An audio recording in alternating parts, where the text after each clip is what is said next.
হযরত উমর রাদিয়াল্লাহু আনহু একজন সাহাবীকে জিজ্ঞাসা করেছিলেন যে তুমি কি জানো ইসলাম কখন ধ্বংস হবে? সে সাহাবী উত্তর দিল, ইয়া আমিরুল মুমিনিন, হে অর্ধ পৃথিবীর খলিফা, আপনিই বলেন কখন ইসলাম ধ্বংস হবে, আমি জানি না। তখন হযরত উমর রাদিয়াল্লাহু আনহু বলেন যে তিনটা বিষয় যখন মানুষের ভিতরে যখন তুমি দেখবা তখন মনে করবা ইসলাম ধ্বংস হয়ে যাবে, ইসলাম মানুষের কাছ থেকে বিদায় নিয়ে চলে যাবে। এক নাম্বার, জল্লাতুল আলেম, আলেমের পদস্খলন হবে, মানুষ আলেমের কথা শুনতে চাবে না। দেখবা মুখের মধ্যে দাড়ি নাই, সারাদিন গাঞ্জা বিড়ি এবা বিভিন্ন মাদক নেশা নিয়ে পড়ে থাকে, ইসলামের ধারে কাছেও নাই।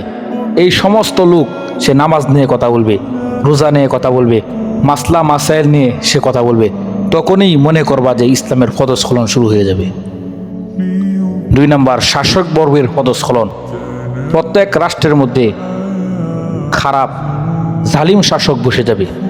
তিন নাম্বার, মহিলারা উলঙ্গ অবস্থায়, পোশাক পরেও তারা উলঙ্গ অবস্থায় থাকবে। এই তিনটা জিনিস যখন দেখবা তখন মনে করবা ইসলাম আর বেশি দিন থাকবে না, ইসলাম চিরদিনের জন্য বিদায় নিয়ে চলে যাবে এবং কিয়ামত খুব নিকটে চলে আসবে।